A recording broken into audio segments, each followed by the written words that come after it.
बिहार विधानसभा चुनाव को लेकर महागठबंधन का संकल्प पत्र जारी, बेरोजगारी दूर करने पर सबसे ज्यादा जोर। महागठबंधन ने किया 10 लाख रोजगार देने का वादा। तेजस्वी ने कहा कि सत्ता में आते ही पहला फैसला बेरोजगारों को पक्की सरकारी नौकरी देने का होगा। तेजस्वी यादव ने कहा कि सरकार आई तो पलायन रोकने के लिए करेंगे काम। प्रवासी मजदूरों के लिए देश भर में खोलेंगे कर्पूरी सेवा केंद्र। महागठबंधन ने किसानों की कर्ज माफी का भी किया है वादा। सुरजेवाला ने कहा कि दूसरी कैबिनेट बैठक में पूरा करेंगे वादा। कांग्रेस नेता रणदीप सुरजेवाला ने लगाया है आरोप, नीतीश और सुशील मोदी ने बिहार की पीठ में किया है वार। बिहार सब कुछ स्वीकार कर सकता है लेकिन धोखा नहीं। सुरजेवाला ने बीजेपी पर साधा निशाना, कहा कि 3-3 गठबंधन में चुनाव लड़ रही है बीजेपी। बिहार चुनाव में 3 गठबंधन। बिहार में आरजेडी ने तेज किया चुनाव प्रचार अभियान। नेता प्रतिपक्ष तेजस्वी यादव आज 7 रैलियों को करेंगे संबोधित। बीजेपी ने शत्रुघ्न सिन्हा पर साधा निशाना, कहा कि लोकसभा में जिसे हराया विधानसभा में उनके बेटे को हरा खामोश कर देंगे। बिहार में महागठबंधन ने जारी की 243 प्रत्याशियों की लिस्ट। शत्रुघ्न सिन्हा के बेटे को मिला टिकट। सिमरी बख्तियारपुर विधानसभा से किया नामांकन। एनडीए के प्रत्याशी ने दाखिल किया नामांकन। सहरसा विधानसभा क्षेत्र से आरजेडी प्रत्याशी पूर्व सांसद आनंद मोहन की पत्नी पूर्व सांसद लवली आनंद ने दाखिल किया पर्चा। बिहार के महुआ सभा में पहुंचे बीजेपी नेता और केंद्रीय गृह राज्य मंत्री नित्यानंद राय ने खाई राखी की कसम। महुआ विधानसभा से जेडीयू प्रत्याशी आसमा परवीन ने नामांकन भरा है। अलग तरह घोटाले के आरोपी इलियास हुसैन की बेटी हैं। तेज प्रताप यादव की पुरानी सीट महुआ पर जेडीयू ने आसमा परवीन को अपना प्रत्याशी बनाया है। तेजस्वी यादव ने लॉन्च किया गाना, हम तो लेकर रहेंगे अपना अधिकार, नौकरी मांगी लाठी मिली। नीतीश के खिलाफ तेजस्वी यादव का स्लोगन, सुरक्षा मांगी अपराध मिला, खुशहाली मांगी हर जीवन बदहाल मिला। बिहार में महागठबंधन ने साधा जाति समीकरण। कांग्रेस का अगड़ों पर दांव, आरजेडी का पिछड़ा कार्ड। बिहार की 243 सीटों में से आरजेडी 144, कांग्रेस 70, सीपीआई 6, सीपीएम 4 और सीपीआई माले 19 सीटों पर लड़ रही है चुनाव। बिहार चुनाव में एनडीए ने जारी किया रिपोर्ट कार्ड। केंद्र सरकार और नीतीश कुमार के किए गए काम गिनाए। भोजपुरी गायक और बीजेपी सांसद मनोज तिवारी ने बिहार के भागलपुर में चुनावी जनसभा को संबोधित किया। मनोज तिवारी ने जनता को सुनाया गाना, सबका साथ सबका विकास के नारे के साथ बीजेपी के पक्ष में वोट देने की अपील। यूपी सरकार पर राहुल गांधी ने साधा निशाना, ट्वीट कर लिखा कि पीड़ित परिवार को न्याय दिलाने की बजाय आरोपियों को बचाने में लगी है सरकार, और कितनी बच्चियां और कितने हाथरस। अहमदाबाद में कोरोना काल को देखते हुए मास्क और नियमों के पालन के लिए कमिश्नर ने चलाया शपथ अभियान। मास्क न पहनने के चलते जनता से करोड़ों का दंड वसूल कर चुकी है पुलिस। पुलिस के जवानों को भी नियमों का पालन करने की शपथ दिलाई गई। बीजेपी ने बिहार में एलजेपी को बताया वोट कटवा पार्टी। प्रकाश जावड़ेकर बोले भ्रम फैला रहे हैं चिराग पासवान। संबित पात्रा बोले बिहार में हमारा एलजेपी से कोई गठबंधन नहीं है, एलजेपी अपने अस्तित्व को बचाने के लिए लड़ रही है चुनाव। चिराग पासवान बोले मैं पीएम मोदी का हनुमान हूं, मेरा सीना चीर कर देख लें, मेरे दिल में बसते हैं पीएम मोदी। राजस्थान चुनाव, नगर निगम चुनाव में टिकट को लेकर नेताओं की बड़ी धड़कनें। बीजेपी खेलेगी अब मुस्लिम चेहरों पर दांव।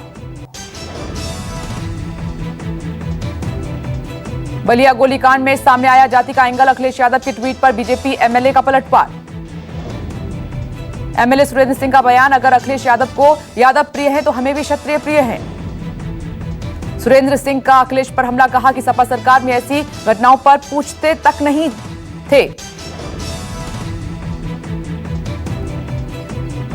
बलिया दुर्जनपुर के आरोपी धीरेन्द्र सिंह ने अपना वीडियो वायरल किया है। कहा कि अधिकारियों को पत्र देकर कहा था बिना सुरक्षा के बैठक करना ठीक नहीं, अधिकारियों ने प्रधान से पैसा लेकर कराई बैठक।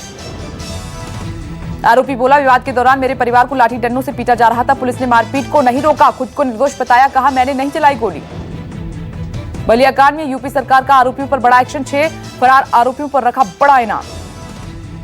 डीआईजी ने सभी 6 आरोपियों पर जिंदा या मुर्दा पकड़ने पर 50,000 का इनाम रखा है।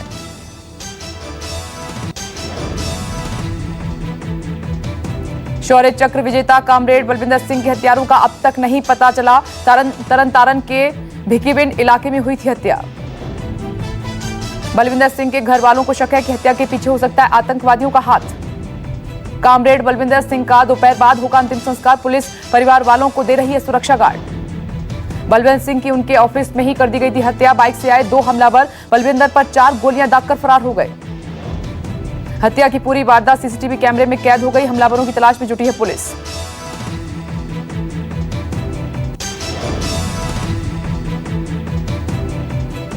जम्मू कश्मीर के अनंतनाग में एनकाउंटर, सुरक्षा बलों ने एक आतंकी को किया ढेर। मारे गए आतंकी के पास से भारी असला बरामद हुआ है, करीबियों की तलाश जारी।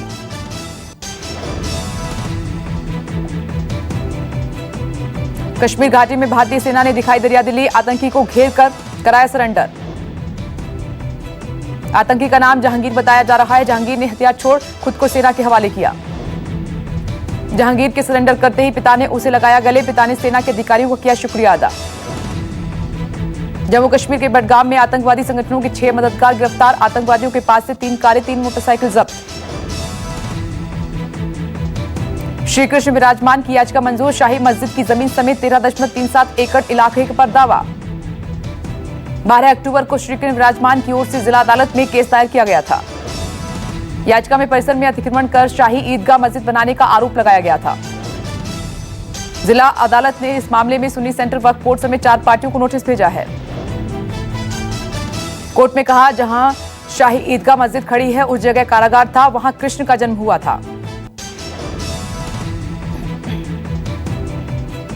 यूपी के फिरोजाबाद में बीजेपी नेता की गोली मारकर हत्या, 3 अज्ञात बदमाशों ने किया हमला। बीजेपी नेता डीके गुप्ता को बदमाशों ने घेर लिया था। घटना कल रात 8 बजे की बताई जा रही है। फिरोजाबाद के टूंडा में दिया गया वारदात को अंजाम डीके गुप्ता बीजेपी के मंडल उपाध्यक्ष भी थे। घटना के बाद गुस्साए व्यापारियों ने जाम लगा दिया है। एसपी सिटी समेत बड़ी संख्या में पुलिस बल तैनात है। बीजेपी प्रत्याशी के नामांकन से वापस लौटकर अपनी दुकान पर बैठे थे डीके गुप्ता, तभी हथियारबंद बदमाशों ने हमला कर दिया। राजस्थान के भरतपुर में आज होगी गुर्जर महापंचायत। 50 गांव के गुर्जर लेंगे महापंचायत में हिस्सा। गुर्जरों की महापंचायत को लेकर अलर्ट पर सरकार। गुर्जर नेताओं का ऐलान, सरकार नहीं सुनी तो प्रदेश में पहले जैसा होगा आंदोलन। नवरात्र के पहले दिन यूपी के सीएम योगी आदित्यनाथ पहुंचे माता के दरबार, देवी पाटन मंदिर में की पूजा अर्चना। सीएम योगी नवरात्र के पहले दिन महिलाओं और बालिकाओं की सुरक्षा के लिए मिशन शक्ति अभियान का करेंगे शुभारंभ। नवरात्र के पहले दिन झंडेवाला मंदिर पहुंचे दिल्ली के सीएम अरविंद केजरीवाल, माता के किए दर्शन। केजरीवाल ने नवरात्र में 8 रथों को दिखाई हरी झंडी। 8 रूपों में तैयार है रथ, दिल्ली में हर जगह जाएंगे रथ। कोरोना के दौर में केजरीवाल की लोगों से सुरक्षित रहने की अपील, बचाव के लिए बनाए नियमों का पालन करने के लिए कहा।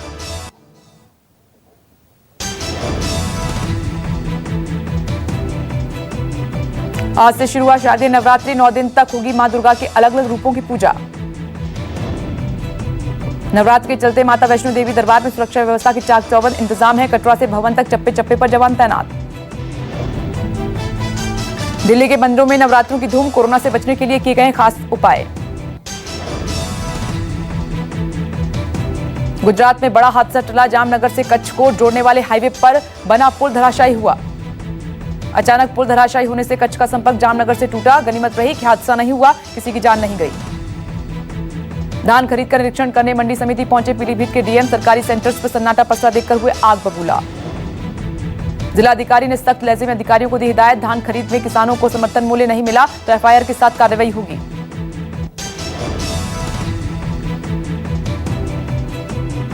कोरोना वैक्सीन स्टोरेज का इंतजाम शुरू किया गया है। अपोलो ने कहा है कि हम लगाएंगे एक दिन में 10 लाख टीके।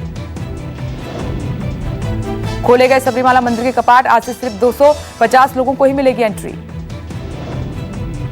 तिरुवनंतपुरम से दूर सबरीमाला मंदिर में बहुत ही प्रसिद्ध ये मंदिर है। कोरोना को लेकर मंदिर में गाइडलाइन जारी की गई हैं। बंगाल में कोरोना के मामलों में इजाफा हुआ है। डॉक्टर से चेतावनी दी है कि त्योहारों की भीड़ की वजह से कोरोना के मामले बढ़ सकते हैं।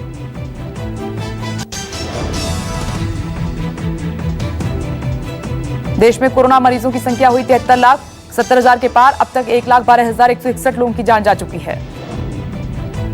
देश में पिछले 24 घंटे में कोरोना के 63,371 नए मामले सामने आए हैं। एक दिन में 895 लोगों की मौत हो चुकी है। दिल्ली में तेजी से बढ़ रहे हैं कोरोना के मरीज। एक दिन में मिले 3,428 नए केस, 22 मरीजों ने तोड़ा दम। दिल्ली में कोरोना संक्रमितों का आंकड़ा हुआ 3,24,000 के पार। अब तक 5,946 मरीजों की मौत। महाराष्ट्र में कोरोना से बुरा हाल। एक दिन में सामने आए 11,747 नए मरीज। एक दिन में 306 मरीजों की गई जान।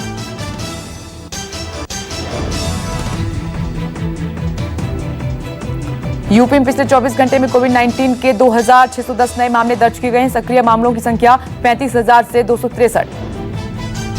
मध्य प्रदेश में 24 घंटे में कोरोना के 1,352 लोग पॉजिटिव, 25 लोगों की मौत। कुल मरीजों की संख्या बढ़कर 1,70,000 के पार। हरियाणा में कोरोना के एक दिन में 1227 नए केस आए सामने, 11 लोगों की जान गई। पंजाब में एक दिन में कोरोना से 779 ठीक होकर घर भी पहुंचे हैं, 26 लोगों की मौत। कुल मामलों की संख्या 1,26,000 के पार।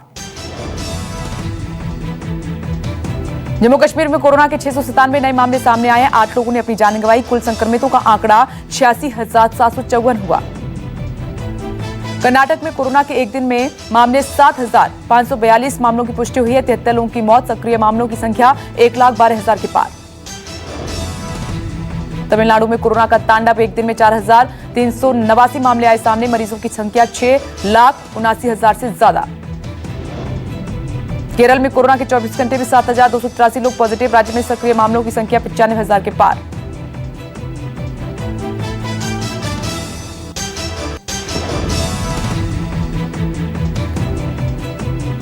एमपी के भिंड से दिल्ली जा रही वोल्वो बस पलटते हुए बची। इटावा में बस ने मोटरसाइकिल सवार 3 लोगों को कुचला, 2 की हुई मौत। हादसे के बाद बस के ड्राइवर कंडक्टर फरार हैं, पुलिस ने घायलों को भेजा जिला अस्पताल। बंगाल के सिलीगुड़ी में टीएमसी और ट्रेन कर्मचारियों के बीच झड़प, पुलिस ने मौके पर पहुंचकर शांत कराया मामला। झड़प के दौरान कई लोग जख्मी हुए हैं, इलाज के लिए अस्पताल में भर्ती कराया गया।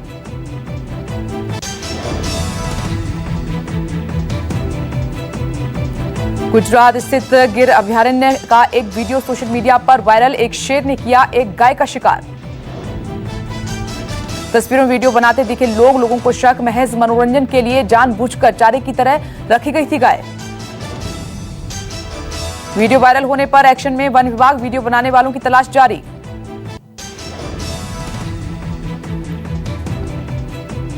बॉलीवुड एक्टर मिथुन चक्रवर्ती की पत्नी योगिता बाली और बेटे महाशय पर मामला दर्ज।